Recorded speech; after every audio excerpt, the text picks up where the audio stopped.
Hey, I just watched some really long videos. Um, and the last one was talking about, um, bullying. Um, I just want to cover the subject a second time from my life. I have been bullied. Not very hard to believe. Um, Bullying happens almost anywhere and everywhere, before anybody's eyes. But my bullying, I blame on the Archdiocese of Baltimore for closing the very first school I went to. Because if they would not have closed that school, I would not have been bullied for 8 years of my life. Okay? So I am furious because I know that very first school, I know for a fact I would not have been bullied. And I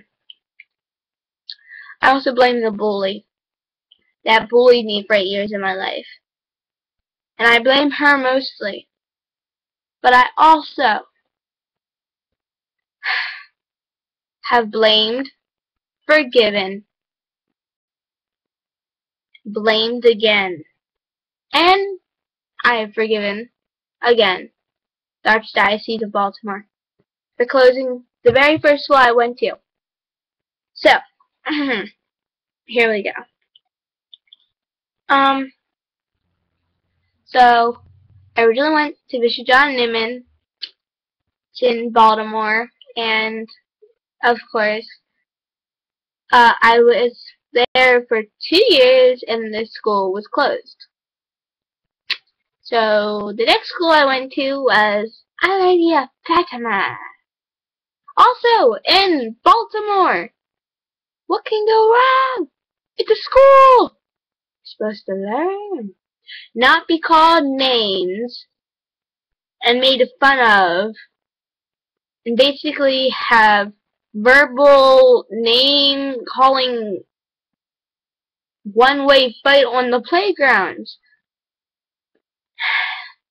Here we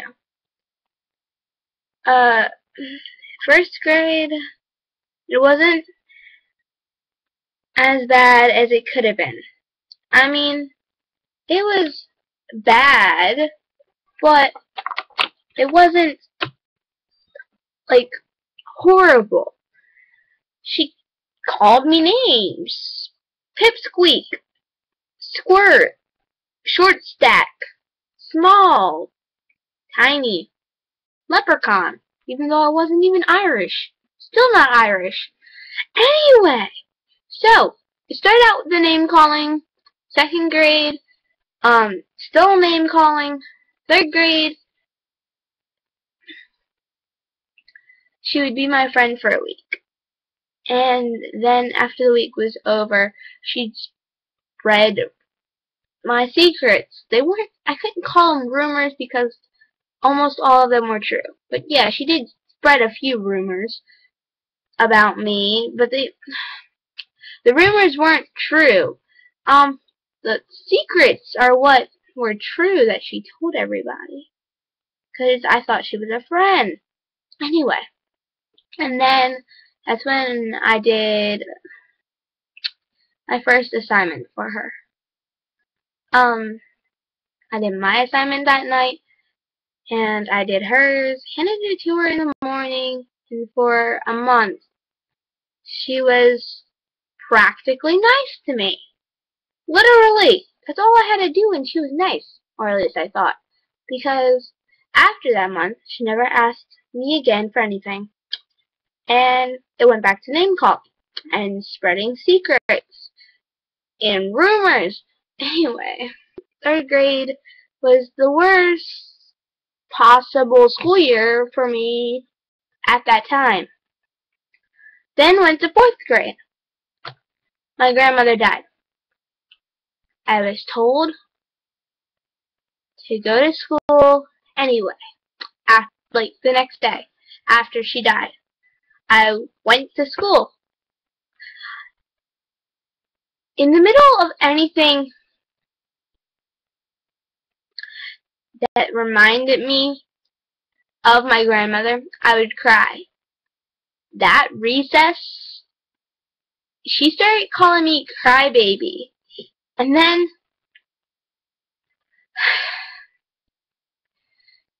at my weakest point, and she could tell it was my weakest point, she tried to steal my friends away from me. She turned the entire school against me. I only had 2 friends. 2. Okay? 2. Out of the entire school. Which, before then, all of which talked to me. So, like, going through school wasn't easy. It got so bad to where I would literally ditch school because of her. I actually thought of suicide 3 times. I had a knife in my hand. I was pulling it up to my neck, and about right here, which is about a hand away from my neck, just my hand, you know. I put the knife down, and I cried myself to sleep. That was the first time. The second time, I took sewing thread.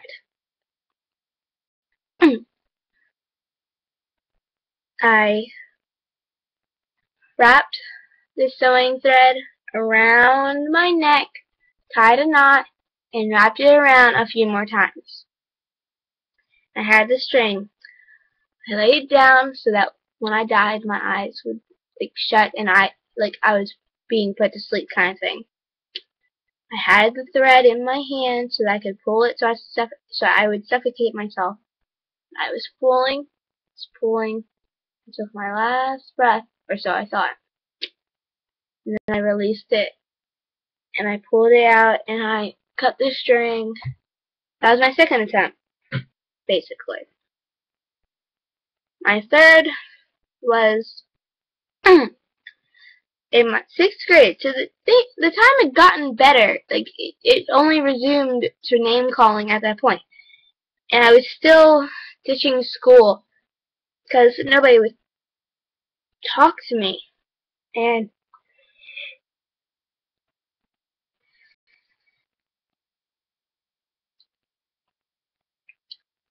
I had taken a bigger knife, brought it up closer to my neck, only this far away, and I held it there. I held it there. I held it there. And I started to think about everybody I would miss. Even though they didn't love me, I had feelings for others. So I put that knife down, and I cried myself to sleep. That year, my 6th grade year of school, that school closed. I was happy that it closed. 6 years of my life was wasted at that school, and I actually thought the bully was going to leave me alone. The next school I went to, because I still have 2 years of schooling left before I can move on to high school, okay? And I'm going in as freshman, so I haven't been bullied into high school. And I won't be. She's not going to my high school. Anyway, so I get to my new school. She's there. Still name calling. She turned the whole school against me in 2 months. She is that much of my secrets, of my soul, of my life, that she was taking. It only took her 2 months. At the old school, it took her a year and a half to turn the school against me. It took her only 2 months to turn this school against me. The complete school. And the teachers didn't even see it happen.